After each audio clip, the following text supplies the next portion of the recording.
우리가 인커텀스 살펴봤죠. 인커텀스 내용은 다 어느 정도 봤을 거라고 생각이 들고, 인커텀스는 그 다른 이제 수업에서도 많이 다루고, 다른 수업에서는 인커텀스를 어느 정도 알고 있다는 걸 전제하고 내용이 나가기 때문에 반드시 여러분들 11가지 규칙의 특징, 차이점, 특징하고 차이점도 중요하지만 제가 수업에서 강조했던 것처럼 인커텀스 11가지 규칙에서 살펴봐야 될 게 어떤 시점에 매도인이 매수인에게 물품을 인도하느냐, 그리고 매도인과 매수인 사이에서의 비용의 분기점은 어디냐, 위험 이전의 분기점은 어디냐, 그런 부분들을 중심으로 좀 살펴볼 필요가 있습니다.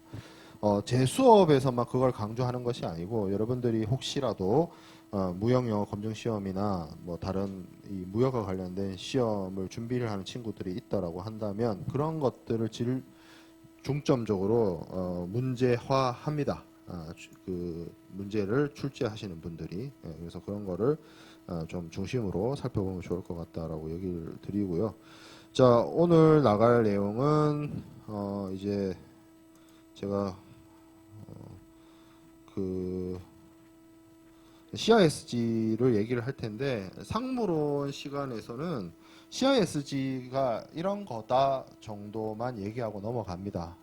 사실은 계약론에서 이 CISG의 전문을 다 다루고요. 혹시 여기 지금 수업 듣고 있는 친구들 중에 이미 계약론을 들었거나 뭐 한 친구들도 있는 걸로 알고 있는데, 사실 국제무역에서 인커텀스만큼이나 중요하게 다뤄지는 협약이 CISG라고 볼 수가 있겠습니다. 정식 명칭은 여기 두 번째 동그라미에 나와 있는 것처럼 그 UNCCISG예요. United Nations Convention on Contract for the International Sales of Goods 이렇게 되어 있는데, 이 앞자를 따서 United Nation 앞자를 따고 컨벤션 따고 컨트랙트 따고 그리고 인터내셔널 세일즈 오브 구스. 인터내셔널 세일즈 오브 구스가 국제 물품 매매죠. 국제 물품 매매를 다르게 얘기하면 협의의 무역이죠. 우리가 첫 시간에 얘기했던 그겁니다. 그래서 그것과 관련된, 그리고 그것의 계약과 관련된 유엔의 컨벤션이다라고 이야기를 할 수가 있는데,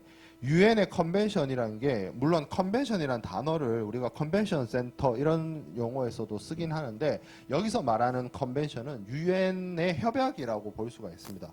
그래서 유엔 회원국들이, 대한민국도 유엔 회원국이고 여기 뭐 유학생들도 있지만 거의 전 세계 거의 대부분의 국가들이 유엔 회원국으로 가입되어 있죠. WTO하고는 좀 달라요. WTO 회원국인 경우에는 WTO 협정을 의무적으로 따라야 됩니다. 그러니까 그 차이가 있어요. WTO에 가입을 하려면 WTO 협약에 의무적으로 가입을 해야만 WTO 회원국이 되거든요. 근데 유엔은 좀 달라서 유엔 회원국이라고 해서 이 유엔 협약을 무조건적으로 따르는 건 아닙니다. 그래서 유엔 회원국들 중에서 한 100여 개 국가, 유엔 회원국들이 거의 200개 정도 되는데 그 중에 한 100여 개 국가들이 이 협약에 가입되어 있습니다. 그리고 그 가입의 조건은 뭐 국회 비준을 하거나 그 나라의 상황에 따라서 달라지고요. 대한민국의 경우에는, 한국의 경우에는 2004년에 가입을 해서 2005년 3월 1일에 발효가 되었습니다. 1995년에 한국의 경우에는 WTO에 가입을 했고 1995년에 2005년에 CISG가 발효가 됐어요. 그래서 제가 그 청약과 승낙의 효력과 관련해서 도달주의 설명할 때도 얘기했던 것처럼 국제 무역에 있어서는 이 유엔 협약의 내용, CISG의 내용을 적용을 하고, 진짜로 적용이 됩니까? 라고 나한테 물으면 어떻게 적용이 되냐면 국내 거래엔 적용되지 않습니다. 국내에서 소위 말하는 우리 상거래 하는 데 있어서 CISG가 적용되지 않고, 이 CISG 자체가 명칭에도 나와 있는 것처럼 국제적인 물품 매매에 적용되는 유엔 협약이죠. 그렇기 때문에 대한민국이 협약국이기 때문에 다른 나라 법적으로 법 영역이 상이한 국가에 있는 어떤 그 상인과의 상거래에서 적용되는 그러한 내용을 담고 있습니다.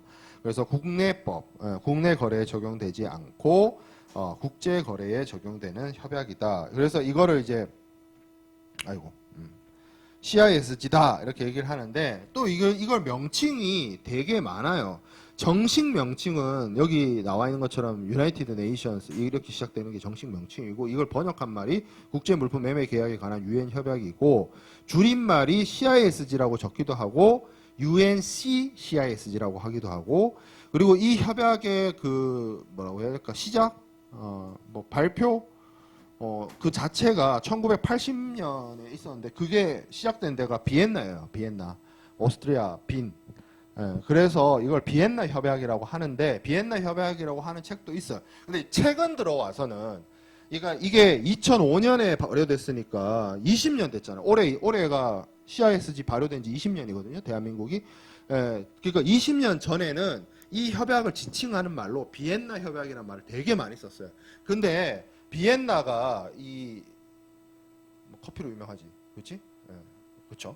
근데 비엔나가 뭐냐면 이런 국제 협약들 있잖아요. 국제 협약, CISG 말고 그런 국제 협약이 비엔나 협약이 많아요. 그래서 헷갈리는 거야.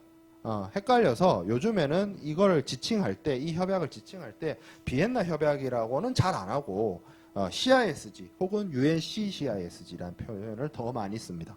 그거는 좀 참고를 하면 될 것 같아요. 자, 그러면 우리가 앞서서 자세하게 들여다봤던 인커텀스하고 CISG를 한번 비교를 해볼 텐데 인커텀스는 제가 얘기했던 것처럼 1936년에 만들어졌어요. 물론 수업 시간에 얼핏 얘기하긴 했지만 FOB하고 CIF는 1936년에 만들어진 게 아니라 만들어진 지 거의 한 250년, 300년 정도 됐습니다. FOB하고 CIF가 더 오래됐어요. 인커텀스보다. 더 오랜 그 역사의 히스토리는 상무론에서 수업 안 하고 계약론에서 또 자세하게 얘기할 거예요. 계약론 뭐 들은 친구들도 있고 안 들을 친구도 있고 뭐 들을 예정인 친구들도 있지만 뭐 여기서 얘기할 건 아니고 CISG는 시작된 연도가 명확합니다. 1980년에 이야기가 됐고요. 1988년에 효력을 발생하게 되었습니다. 1980년에 만들어졌을 때는 이 CISG에 가입된 국가가 몇 개국이 안 됐어요. 그러다가 어느 특정한 조건을 갖추면서 1988년에 발효가 되었고 이 협약이 효력을 발휘하게 되었고 이 가입국이 CISG의 경우에는 가입국이 점점 늘어나면서 오늘날에는 100여 개 국가들이 나와 있고 한번 오프라인 수업이니까 뭐 한번 찾아봅시다. 나도 이거를 맨날 업데이트 하다가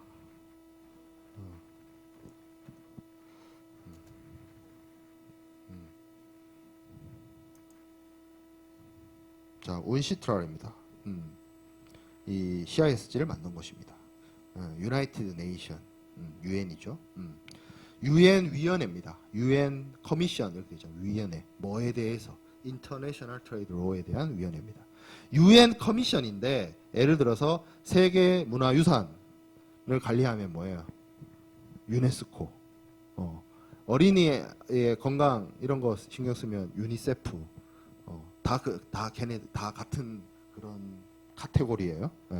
자, 그리고 얘네들이 하는 것 중에 뭐가 있냐?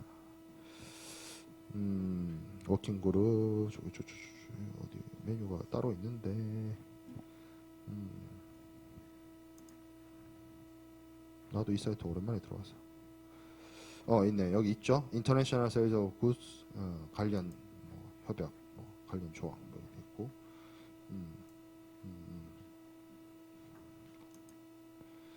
찾아 들어가면 뭐 이게 뭐냐 목적이 뭐냐 이렇게 쭉 나오죠.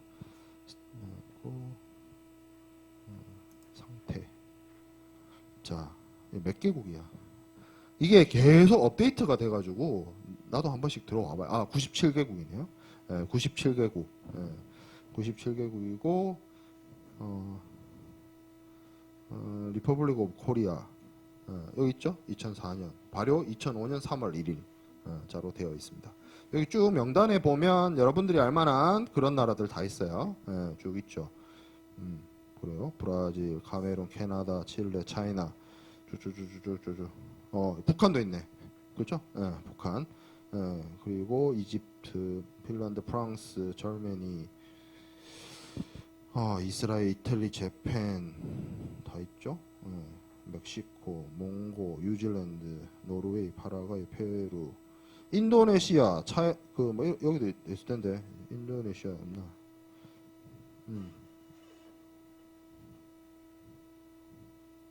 인도네시아 안 들어왔나? 내가 못 찾는 거야. 있는데 못 찾나? 인도네시아 없네. 없어요. 우크라이나, 우간다, 베트남, 미국, 유나이티드 스테이트. 자, 스위스, 스웨덴. 내가 인도네시아 없는 거는 좀 충격인데 왜 없지? 뭐 그래요. 예. 자, 여기서 웬만한 무역, 그러니까 국제 무역의 주요 국가들이 다 들어와 있습니다. 다 들어와 있고, 한국 기준으로 봤을 때 이제 대한민국 기준으로 봤을 때 제1 무역 대상국이 차이나, 중국, 2위가 뭐 미국, 뭐 3위가 일본, 뭐 이렇게 되는데 웬만한 국가들이 가입이 되어 있고요. 여기서 좀 유명하다는 표현은 좀 잘못된 표현 같고, 좀 국제 무역을 많이 하는 국가 중에 가입 안 된 국가들이 있어요. 그 대표적인 나라가 여기에 어떤 나라가 없냐면 유나이티드 킹덤이 없어요. 영국이 없어. 영국은 대놓고 안 들어온다 했어. 이거 안 한다 했어. CISG.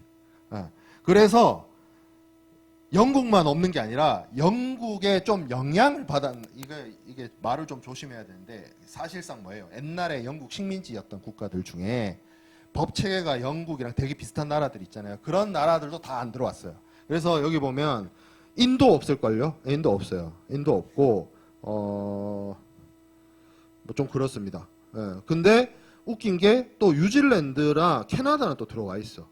뭐 그래서 그 나라마다 이제 어떤 선택이나 이런 이유로 인해서 가입이 되고 안 가입되고 하는데 97개 회원국이 가입을 했고요. 유엔 회원국 중에. 그래서 이 97개 국가들이 이 CISG를 효과를 발휘하고 있습니다. 이 효과를 발휘한다는 게 뭐냐면 WTO 협정처럼 국제 무역에 있어서 반드시 지켜야 되는 그런 협정처럼 이 국가들은 CISG가 그들 국가에서 상거래 국제적인 물품 거래에 있어서 아주 중요한 법으로 적용이 되고 있다는 점이죠.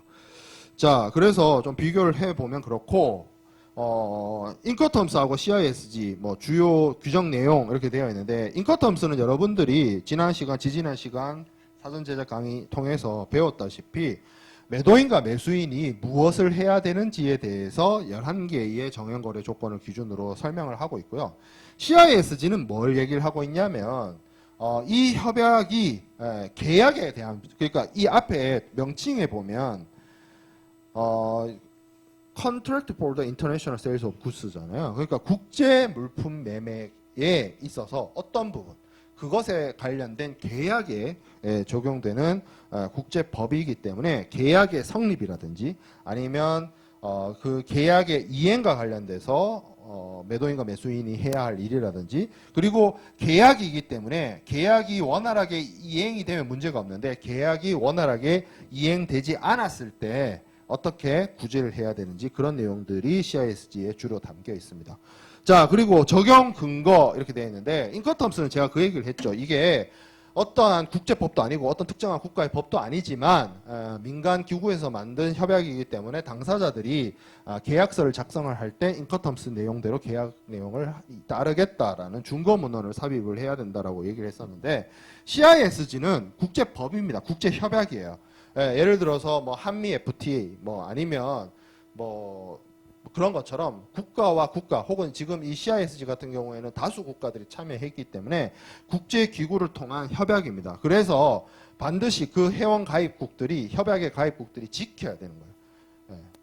뭐 예를 들어서 뭐 탄소 배출과 관련해서 우리나라 한국의 경우에도 뭐 도쿄 의정서에 가입을 한다든지 뭐 그런 식으로 해외 국가 뭐 여러 뭐 국제적인 단체에 그 국가가, 그러니까 민간이 기준이 아니고 그 국가에 주권이 있는 정부가 가입을 하잖아요. 그러면 그거를 지켜야 되는데 그러한 수준의 어떤 협약이 CISG입니다.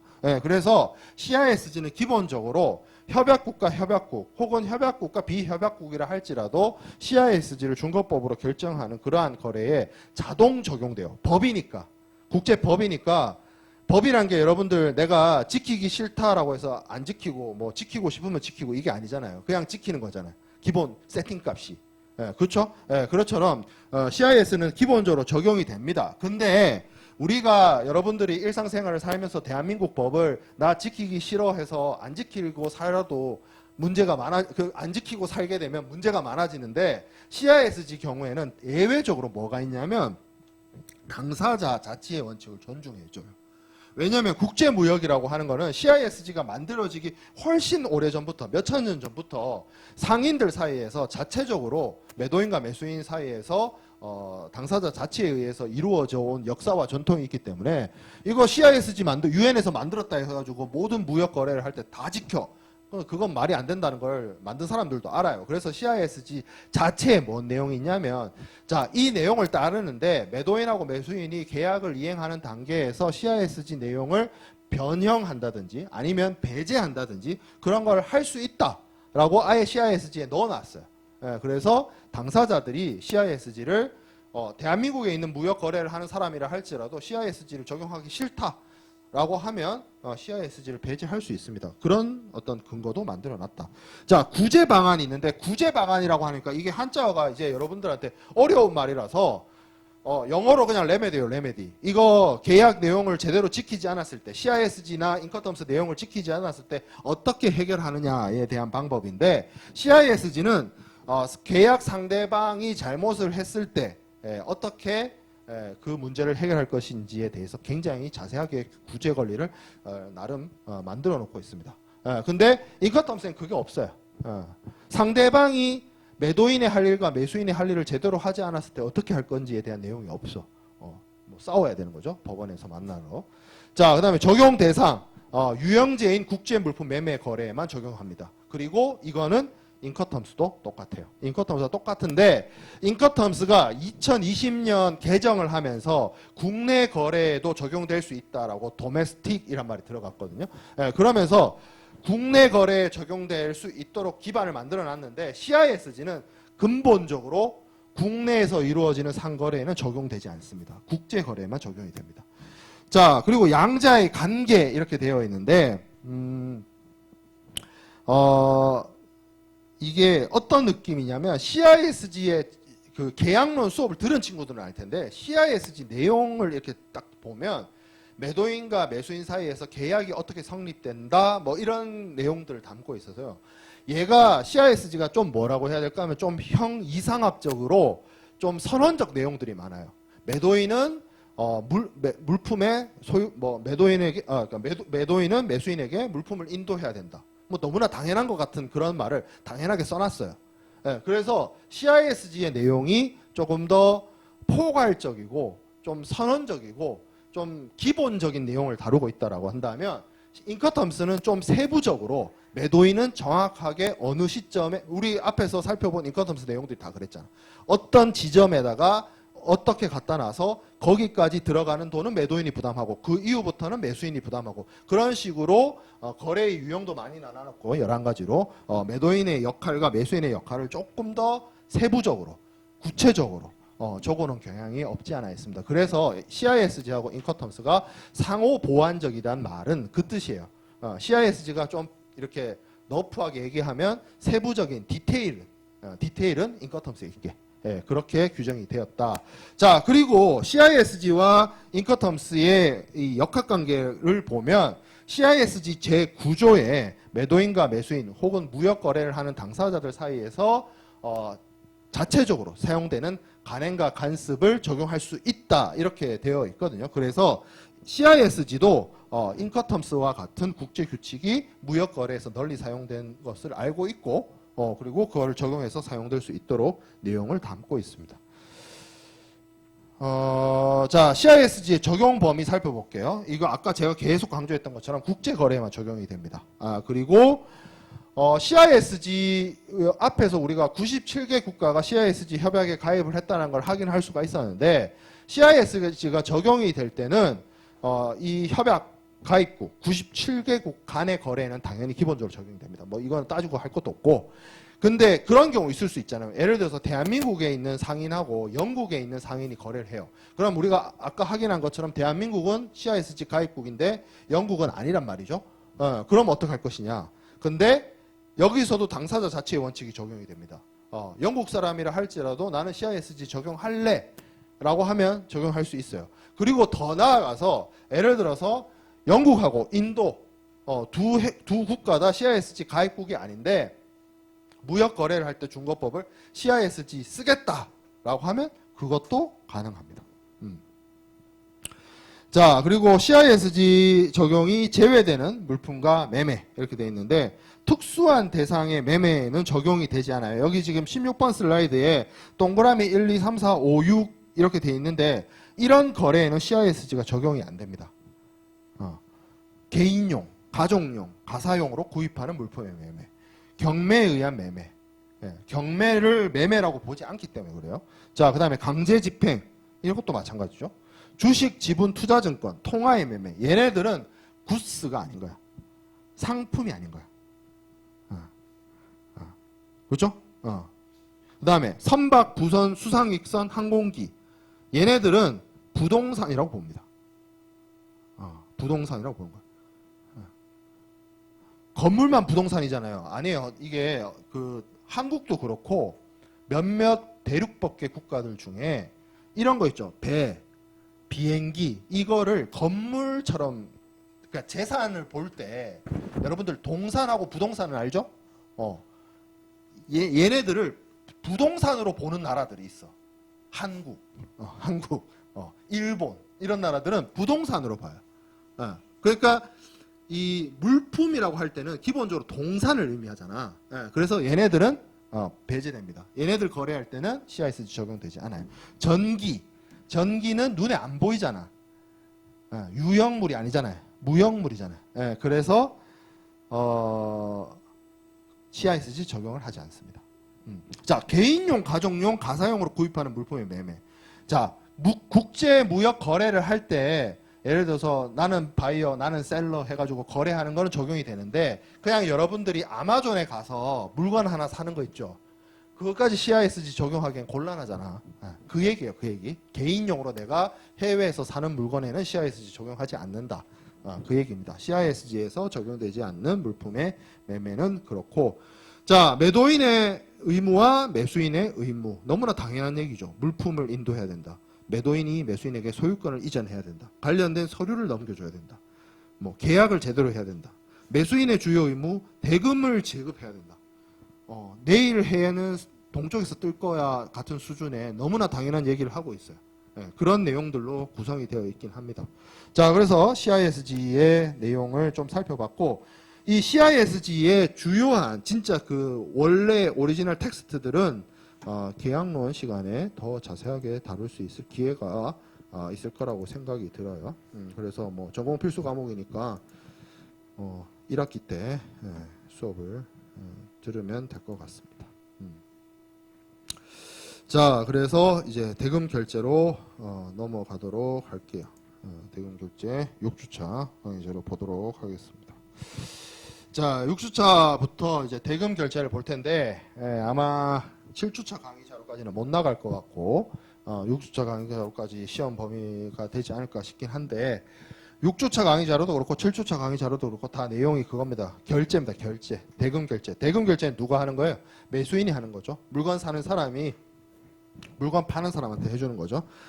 자, 그래서 우리가 그 주요한 대금 결제 방식과 뭐 신용장 이런 것들에 대해서 공부를 할 텐데 지금 2번 슬라이드에 있는 요 내용을 얘기를 하면 기본적으로 무역 대금의 거래 방식이라고 하는 거는 전통적으로 역사적으로 오랜 기간 동안 한 2, 300년? 아니 이게 신용장이 초창기에 지금의 무역 거래에서 사용되는 신용장은 아닐지라도 신용장, 레터 오브 크레딧이라고 하는 것이 등장을 해가지고 서양의 널리 사용되기 시작된 게 거의 뭐 한 중세부터 사용됐다라고 얘기가 기록들이 남아 있거든요.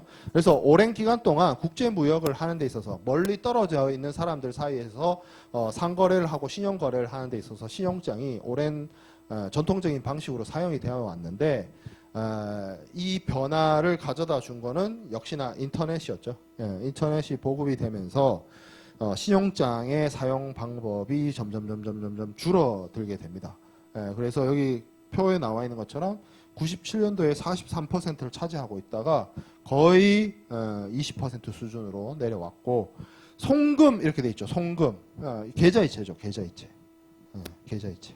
계좌이체 하는 거예요. 무역 대금 결제를. 그것이 처음에 97년도 이전에는 뭐 30%, 29.3%였다가 오늘날에는 거의 70%, 80%에 육박을 합니다. 그리고 추심 이렇게 있는데, 추심도 전통적인 무역 거래의 대금 결제 방법이었어요. 그리고 예전에는 이 방식이 널리 사용이 되다가 오늘날에는 그 비중이 대폭 감소하게 되었습니다.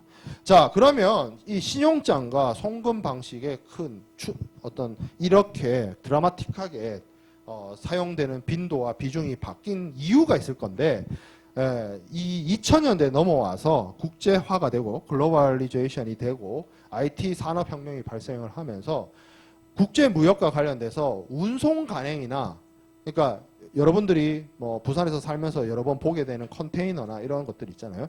해상 운송과 관련된 혹은 해상 보험과 관련된 어떤 비즈니스 환경이나 이런 것들은 크게 달라지지 않았어요. 2000년대가 됐든 2010년대가 됐든 2020년대가 됐든 뭐 오히려 좀 위기 지금 여러 가지 대외 경제 여건이나 이런 거 바뀌고 해서 좀 거기에 따른 변화들이 좀 있을 수 있는데, 진짜 드라마틱하게 많이 바뀐 게 대금 결제 파트는 진짜 많이 바뀌었습니다. 제가 이 무역 관련된 수업을 처음 들을 때 하고 생각을 해보면 어마어마하게 환경이 많이 바뀌었어요. 지금 제가 송금 방식을 설명을 하는데, 여러분들은 사실 요즘에 국제 거래를 한다거나 해외 대금 결제를 하면 그런 거 많이 생각하잖아. 무슨 페이라든지 뭐 페이팔, 그렇죠? 실제로 소규모 거래이거나 전자상거래 같은 경우에는 페이팔이나 신용카드나 이런 것들로도 대금 결제를 하거든요. 물론 아직까지 이게 제가 너무 앞서 나간 얘기일 수 있는데, 아직 교과서에 무역 대금 결제 방법에 신용카드 결제 이렇게 뭐 돼 있는 책은 아직까지 없더라고. 그만큼 교과서가 이 변화하는 비즈니스 환경을 못 반영을 하고 있는데, 어쨌든 신용카드 결제라든지 이런 걸 빼놓고 대표적인 무역 대금 결제 방식은 이런 것들이 있다. 그리고 이러한 변화에는 몇 가지 이유가 있습니다. 몇 가지 이유가, 예전에 이 90년대까지만 하더라도 인터넷이 보급률이 낮았기 때문에 해외에 있는 셀러나 바이어하고 연락하는 게 힘들었어요. 그렇다 보니까 어떻게 보면 뭐라고 해야 될까, 좀 서로를 믿지 못하는, 좀 서로를 믿지 못해서 은행을 끼고 은행의 신용도를 이용을 해서 하는 이 신용장 거래가 줄을 이뤘고, 2000년대 넘어와서는 지금도 당장 내가 미국에 있는 사람이랑 유럽에 있는 사람이랑 당장이라도 전화를 할 수 있고 이메일을 보낼 수 있고 실시간으로 연락을 주고받을 수가 있기 때문에 어떤 그런 서로가 믿지를 못해서 은행을 꼭 끼워야만 대금 결제를 할 수 있는 시대가 지나가게 되었죠. 그리고 그런 어떤 비즈니스 환경적인 변화도 있지만, 어떤 게 있냐면, 예를 들어서 그 예전에는 97년도나 그 이전에는 해외에 어떻게 보면 무역 거래를 할 때 해외 바이어나 셀러를 컨택을 해서 무역 거래하는 방식이 전통적인 방식이었는데, 2000년대 넘어오고 나서는 여러분들이 그 국제 경영론이나 다국적 기업론에서 배우는 것처럼 국내 업체들도 해외에 파트너사를 이용을 해서 거래를 하기보다는 해외에 지사를 설립을 해서 본사하고 지사하고 간의 거래를 하는 비중이 늘어나게 됨으로 인해서 지금 여기 송금과 같은 방식의 대금 결제를 이용하는 그러한 어떤 환경도 변화하게 됐습니다. 좀 쉽게 말하면, 내가 좀 어려운 말로 설명을 했는데 좀 쉬운 말로 얘기하면 이런 거예요. 예전에 삼성이나 현대가 해외 수출하면 미국에 있는 뭐 셀러나 이런 사람들하고 컨택을 해가지고 물건을 주고 뭐 돈을 받고 이랬는데 지금은 그렇게 비즈니스 안 한다는 거죠. 뭐 하면 돼요? 미국에 현지 법인 만들어가지고 본사하고 지사 간에 거래를 하면 되고 본사하고 지사하고 거래를 하는데 굳이 물건 보낼 때마다 대금 결제해야 돼요. 그럴 필요 없잖아요. 그냥 연말에 뭐 하면 돼요? 장부 이렇게 보고 정산해가지고 차액만 보내주면 되잖아. 그러니까 예를 들어서 삼성 전자 주식회사하고 삼성 아메리카 법인하고 거래를 하는데 건바이 건으로 할 때마다 돈 보내? 수수료 어떡할 거? 어떡할 거야? 그렇죠. 예, 그런 식으로 거래가 비즈니스 환경이 변화했기 때문에 무역 대금 결제의 방법도 많이 바뀌게 된 것 같아요. 자, 이제 한어음을 공부를 할 텐데 한어음 4페이지, 5페이지 아니다. 3페이지, 4페이지. 자, 한 20분. 자, 근데 자, 우리가 그 상무론 제가 그 무역 실무 관련된 수업을 많이 하지만 제가 안 하는 수업이 있죠. 대금 결제론 제가 안 하고 운송도 제가 안 하죠. 뭐 그렇죠. 근데 대금 결제를 제가 수업을 안 하기 때문에 뭐 상무론에서 여러분들한테 설명하고 넘어가는 게 거의 끝인데 대금 결제에 뭐 UCP 600도 있고 신용장도 있고 뭐 주심도 있고 뭐 다 좋은데 대금 결제는 지금 제가 한 20분 동안 설명하는 이것만 좀 제대로 여러분들이 머릿속에 이해를 하고 있으면 나머지는 그냥 디테일일 뿐이에요. 핵심은 내가 생각할 때 대금 결제에서 핵심은 이거야. 무슨 얘기냐면 여기서 나오는 한어음이란 게 있습니다. 많이 들어봤을 거고 환어음이라고 하기도 하고 하한어음이라고 하기도 하고 그냥 어음이라고 하기도 하고 그냥 영어로 BE라고 줄여서 말하기도 하고 Bill of Exchange라고 하기도 하고 수표란 뜻이죠. 드래프트 뭐 이렇게 표현을 합니다. 무역 거래에서 사용되는 어음입니다. 이게 여러분들이 일상생활에서 어음 이렇게 얘기를 하면 기업들이 쓰는 어음을 생각을 할 수 있는데 드라마에서 많이 나오죠. 왜 우리나라 드라마는 왜 그런지 모르는데 꼭 어떤 드라마 보면 막장 드라마의 특징이 꼭 어떤 집이 망해가지고 차압 들어오고 막 그런 장면들을 드라마에서 많이 볼 수 있잖아. 거기서 뭐 어음이 부도가 났다 뭐 이런 표현을 들어본 적 있을 거예요. 그러면 그 어음이 부도난 그 어음은 뭐냐라고 하면 약속어음입니다. 약속어음. 드라마에서 말하는 그 약속어음. 그 약속어음이라고 하는 거는 지금 당장 기업이 거래처에다가 대금 결제를 현찰로 못 줬을 때 뭐 60일 뒤든 90일 뒤에 내 계좌에서 네가 돈을 가져가라는 개념으로 사용하는 게 약속어음이거든. 약속을 하는 거죠. 자, 근데 국제무역에서 사용되는 어음은 이 약속어음을 얘기를 하는 게 아니에요. 한어음을 얘기를 합니다. 환어음. 그리고 이 비슷한 걸로 수표 있죠. 수표. 요즘 오늘날에 수표 잘 안 쓰죠. 다 그 이후에는 5만 원권 때문에 그래요. 신사임당 할머니 때문에 진짜로 여러분들이 어렸을 때 기억하시는지 모르겠지만 5만 원권이 등장하기 전에 5만 원권만큼이나 쓰인 게 있었어요. 10만 원짜리 자기압수표가 굉장히 많이 쓰였거든요. 근데 5만 원권이 등장하고 나서부터는 10만 원 자기수표, 10만 원짜리 자기수표 쓰는 사람을 거의 못 봤어. 그러니까 여러분들이 말하는, 여러분들이 봐온 지금은 잘 안 쓰이는 그 수표, 그게 이 수표예요. 이 수표. 근데 한어음이 있고 약속어음이 있고 수표 있는데 이 세 개 다 현찰은 아닙니다. 현찰은 아니고 뭐예요? 보통 이 수표도 뭐라고 되어 있냐면 내용을 혹시 뭐 볼일 요새 안 쓰니까 볼 일이 잘 없긴 한데 그거를 보면 어떻게 내용이 되어 있냐면 자기압수표라고 하는 게 무슨 얘기냐면 은행에 가면 여기 그 자기압수표에 적혀 있는 금액을 교환해 주겠다는 뜻이거든. 그리고 그 자기압수표라는 게 언제 어느 때 와도 상관이 없어라는 뜻이야. 자기압수표는. 근데 약속어음은 뭐냐면 올 사람이 딱 정해져 있어요. 이게 자기압수표는 물론 배설을 하긴 합니다만 아무나 가서 이렇게 바꿀 수 있는데 약속어음은 딱 누가 돈 주는 사람이고 누가 돈 받아갈 수 있는 사람인지 정해져 있고 그리고 약속이라고 하는 거는 30일 뒤에 받아갈 것인지 60일 뒤에 받아갈 것인지가 적혀 있어. 그래서 예를 들어서 상한 기간이 10월 31일이라고 하면 10월 31일 만기에 맞춰서 가야 되지. 그전에는 가도 안 줘. 그게 약속금이죠. 그래서 여기 보면 결국에는 지급수단이에요. 지급수단. 지금 당장 현찰을 주질 못하니까 은행을 이용해서 나중에 주겠다라고 하는 지급수단으로 쓰여요. 그래서 약속어음이든 수표든 이거를 발행하는 사람이 있고 돈 받아가는 사람이 있죠. 그걸 우리가 생각을 하죠. 근데 얘는 얘 두 개랑 좀 달라요. 어떤 부분이 다르냐면 기본적으로 약속어음이든 수표든 내가 지금 당장 현찰이 없으니까 나중에 줄게라고 하는 거잖아. 이거 외상이죠, 외상. 외상. 근데 환어음은 누가 발행을 하냐면 채권자가 발행을 합니다. 채권자가 뭐예요? 돈 받을 사람이에요. 돈 받을 사람. 약속어음하고 수표는 돈 줄 사람이죠. 채무가 뭐예요?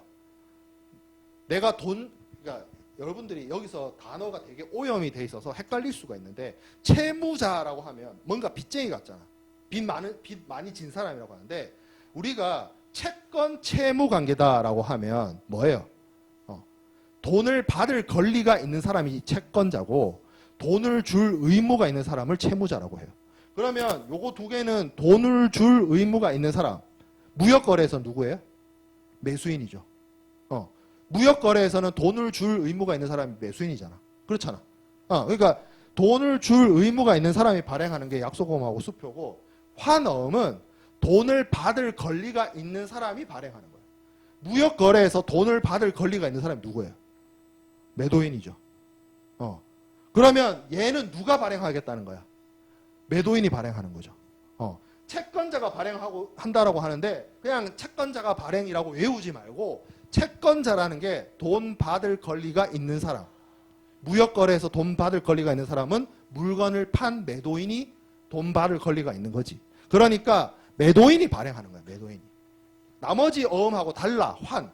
자, 그러면 환어음이라고 할 때 여기 지금 환이라는 글자가 적혀 있잖아. 이 환. 요 한. 이 한자가 교환할 때 한자예요. 교환할 때 한자가 이 환이야. 그래서 여기 보면 영어 표현이 bill of exchange잖아. exchange가 뭐예요? 교환하다는 뜻이죠. 그러니까 이거의 직역이에요. 한어음이. 이해되죠? 그러면 뭐가 exchange 돼 있어요?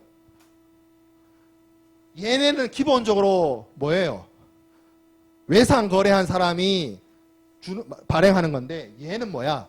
돈 받을 사람이 발행을 해. 그래서 채권자하고 채무자가 발행 주체가 exchange 되어 있어요. 그래서 한어음이라고 하는 거야. 명칭의 어원은 그래. 자, 사전적인 정의를 봅시다. 한어음이란 어음 발행인이 지급인인 제3자로 하여금 증권상에 기재된 일정 금액을 증권에 기재된 수취인 또는 그 지시인 또는 소지인에게 지급일의 일정 장소에서 지급할 것을 무조건적으로 위탁. 근데 제가 영어 표현을 단어를 다 적어놨죠. 위탁 옆에 뭐라고 적어놨어요? 오더. 지시잖아. 지시하잖아. 하는 요식 유가 증권이다. 폼이 정해져 있다는 거예요. 그냥 한글로 요식 유가 증권이라 그러면 되게 어려운 말이잖아. 영어 표현이 뭐냐면 포멀 인스트루먼트야. 이게 양식이 있어. 정해진 양식이 있어. 그리고 유통증권이다. 이걸 돌릴 수 있어요. 다른 사람들한테 배설을 통해서.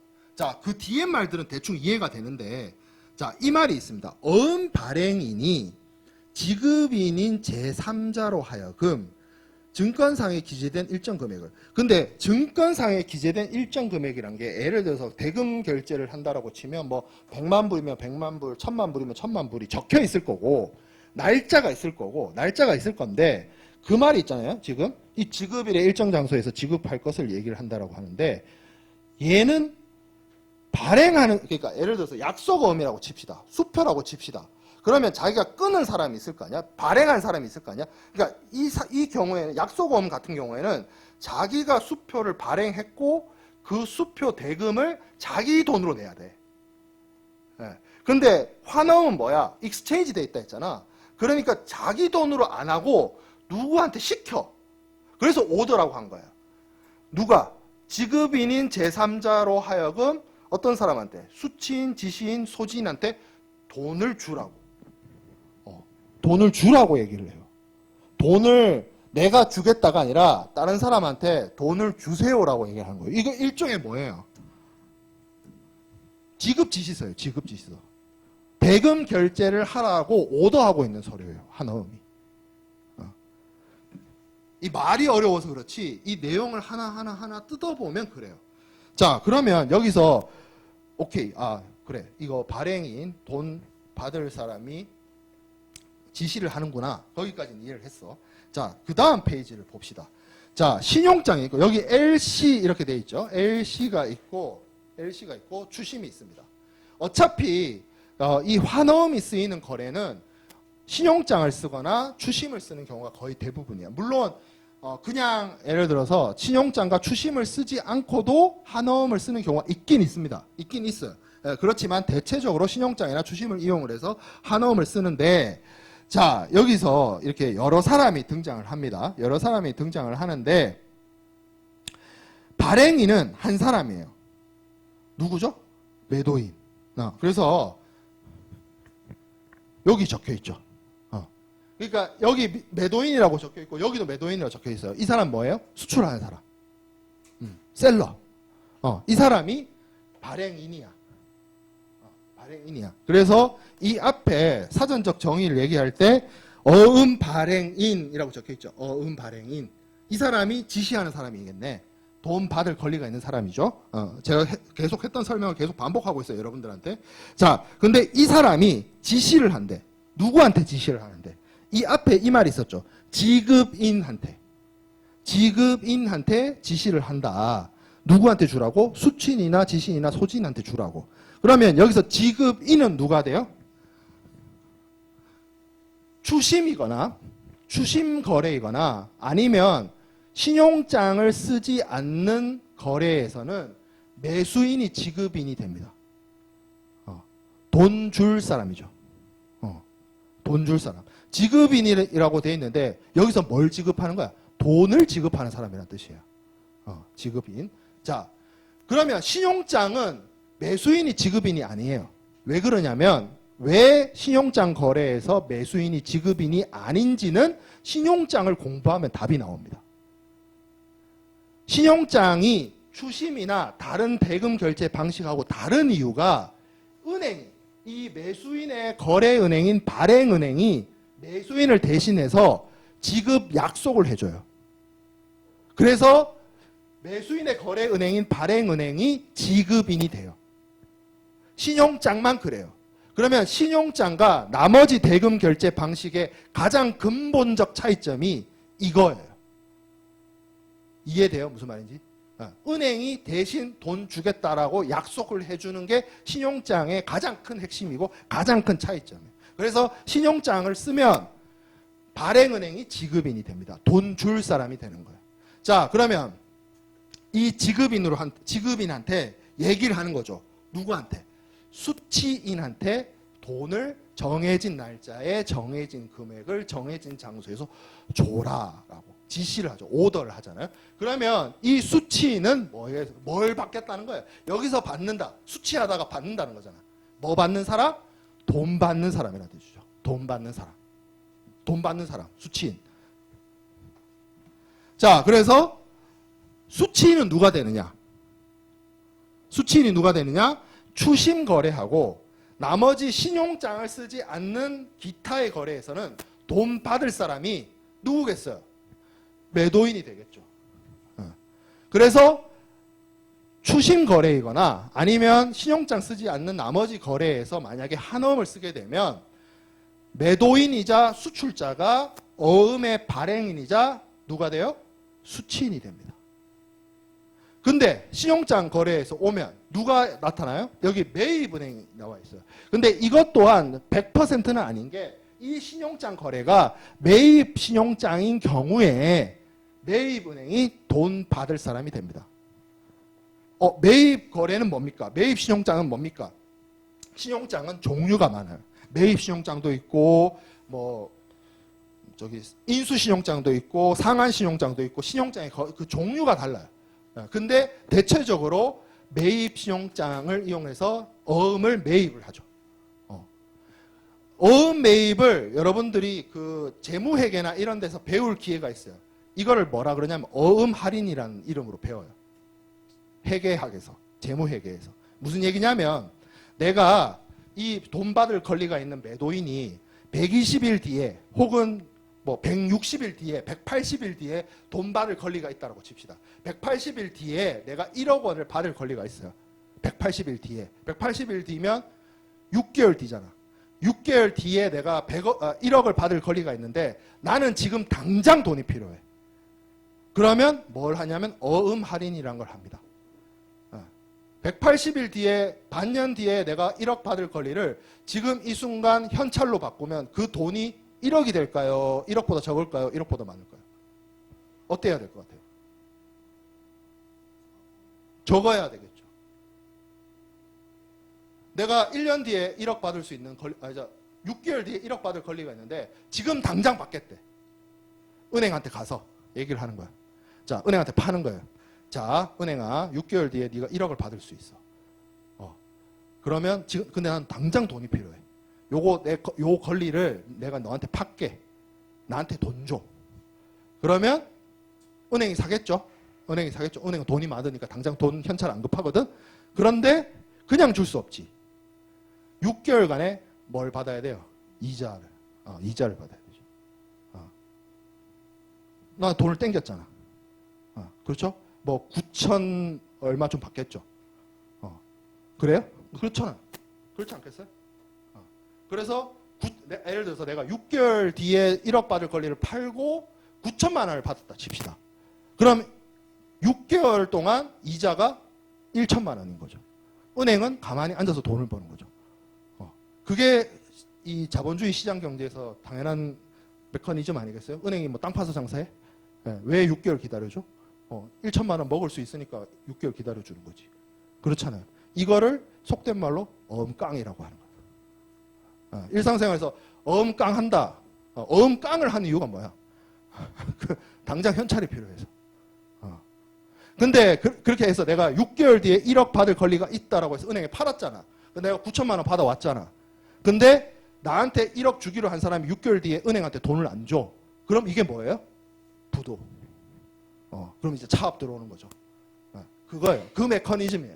자, 그러면 여기서는 말하는 게 이 수출자가 기한부 어음을 발행을 해놓고 자기가 미리 돈을 땡겨 오려고 은행에 이 권리를 팔아버리면 제가 말한 것처럼 6개월 뒤에 돈 받을 사람이 매입은행이 됩니다. 그래서 수취인이 매입은행이 되는 거예요. 자, 여기서 누가 누군지는 정해졌어요. 여기서 추가적으로 여러분들이 알아야 될 게 있어요. 뭐냐면, 자, 영어 표현을 한번 봅시다. 이 그림에서 밑에 설명만 복잡하게 돼 있는데 이 설명을 읽으면 더 혼란스러워. 자, 발행하는 사람이에요. 발행하는 사람. 그래서 영어 표현을 뭐라고 써놨어요? 드래프트를 발행하는 사람이란 뜻이거든. 그래서 드로워라고 했어요. 발행인. 자, 그 다음에 돈 줄 사람을 뭐라 그랬냐면 드로위라고 했어요. 드로위. 그러니까 이쪽은 발행하는 사람.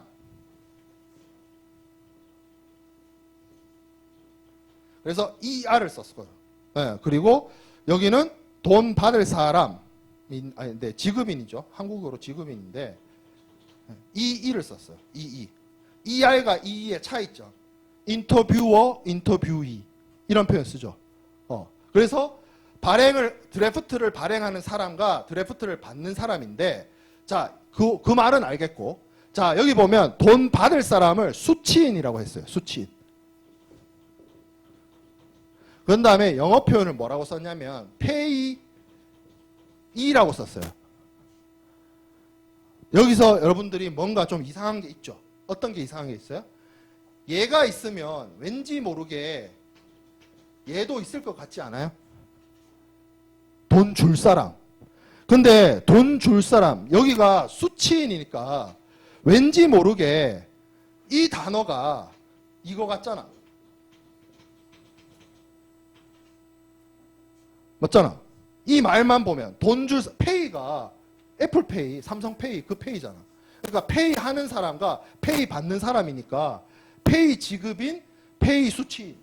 그게 맞지 않아요? 그죠? 근데 지금 이거를 여기다 갖다 붙여놨어.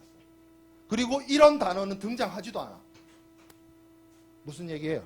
이게 뭐냐면 요 영어 단어 페이어란 영어 단어하고 사실 그러면 이게 발행하는 사람이니까 이게 지급인이 아니라 뭐가 돼야 될 것 같아? 상식적으로 발행받는 사람 아니겠어?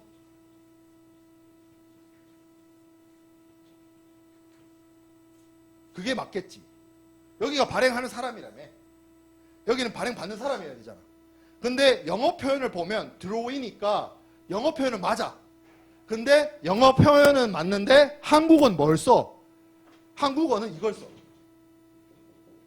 그러니까 뭐가 생략된 거야? 영어 단어로 페이어하고 한국어로 발행받는 사람이 생략돼 버렸어. 그리고 이거 두 개를 합쳐버렸어. 그래서 영어 표현으로는 드로이라 쓰고 한국어로는 지급인이라 써.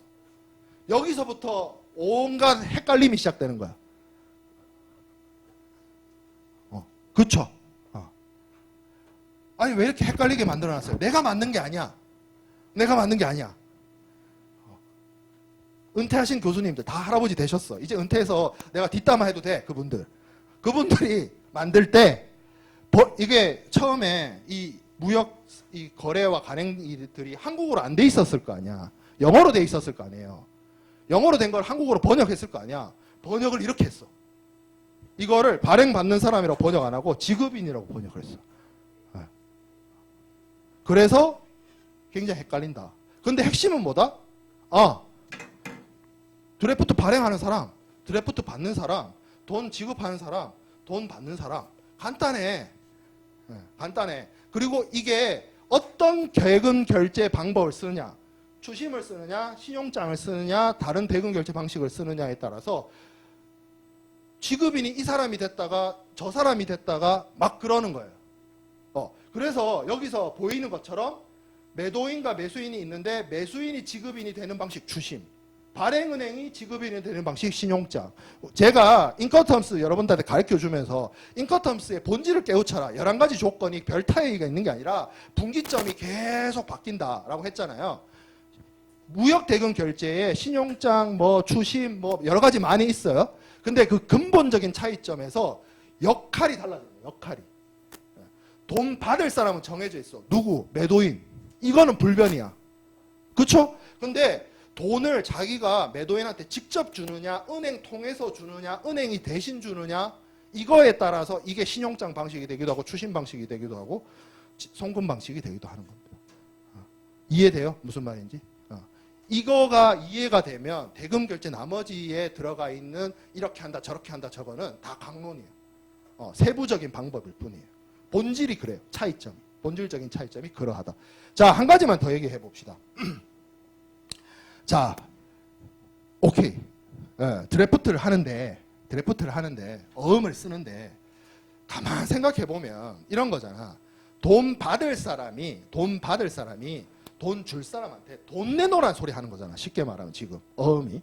근데 약속 어음은 좀 다른 게 돈 줄 사람이 돈 받을 사람한테 주는 거기 때문에 그거 들고 있으면 어차피 돈 받을 사람 입장에서는 기한 내에 돈이 들어오면 돈이 들어오는 거고 기한 내에 돈이 안 들어오면 부도가 나는 겁니다. 간단해요.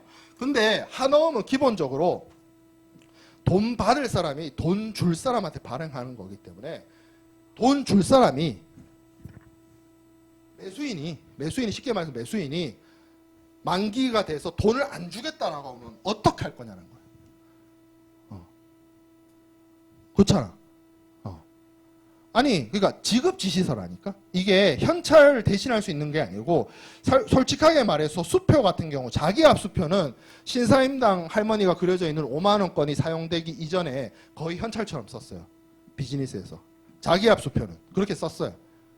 근데 그거는 돈 줄 사람이 확실하니까 그런 거고 이거는 지금 돈 받을 사람이 줄 사람한테 돈 내놓으라고 하는 거기 때문에 돈 줄 사람이 줄 마음이 없으면 문제가 생겨요.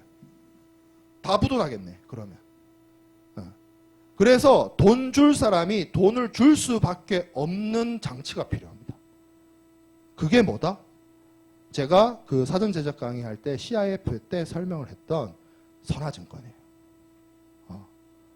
여기서 이 메커니즘에서 돈 줄 사람이 다른 말로 하면 매수인입니다.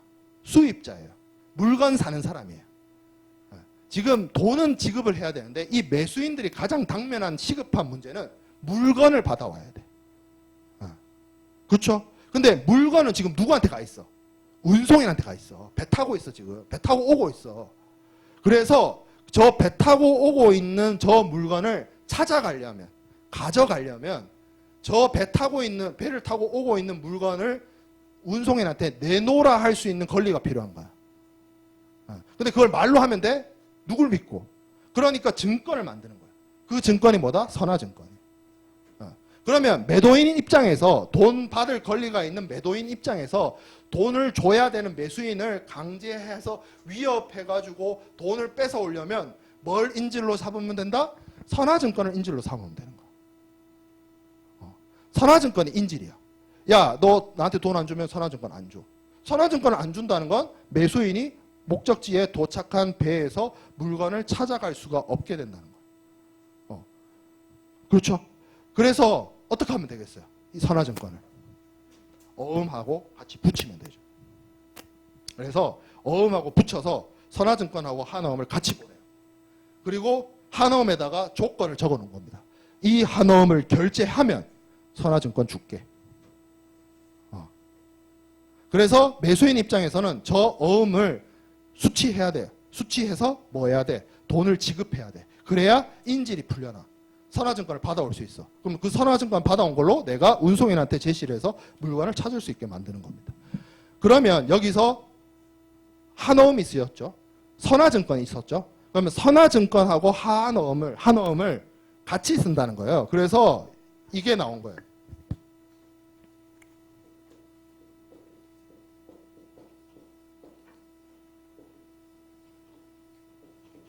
얘네 둘이가 크로스 되면서 이걸 이 하자를 쓰기도 하고 이 하자를 쓰기도 하거든요. 그래서 이걸 이렇게 따서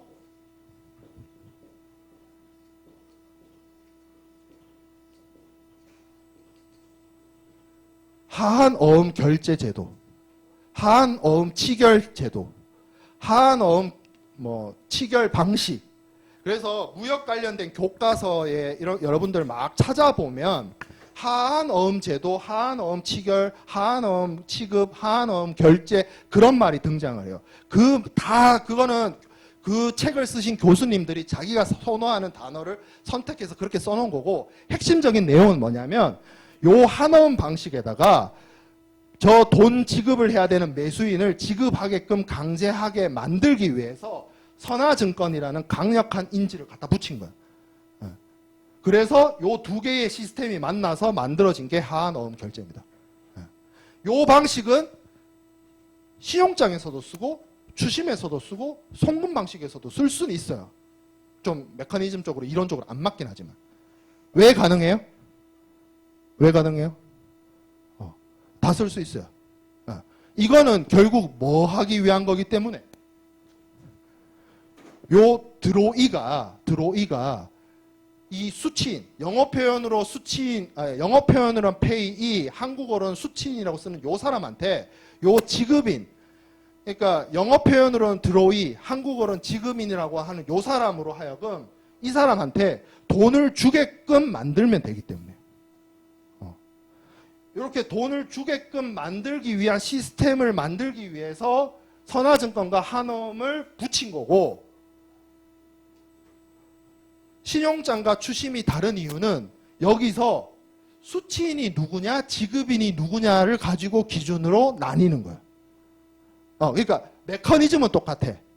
여기 신용장하고 한어음하고 선화증권을 사용을 해서 인지를 이용해서 돈을 뜯어내는데, 이런 표현이 좀 웃기긴 하지만 돈을 뜯어내요. 돈을 뜯어내는데 돈을 뜯어내는 사람이 매수인이면 추심인 거고 발행은행이면 신용장이고, 그렇게 해서 돈을 뜯어서 돈 받아가는 사람이 매도인이면 추심인 거고 매입은행이면 신용장인 거예요. 그러니까 신용장, 추심, 송금 방식은 어떤 사람이 어떤 역할을 하냐의 기준인 거고, 얘는 뭐예요? 한어음을 이용하는 데 있어서 한어음을 결제해야 되는 사람, 대금을 지급해야 되는 사람으로 하여금 지급하게 만들기 위한 유인책으로 선화증권을 쓰는 거예요.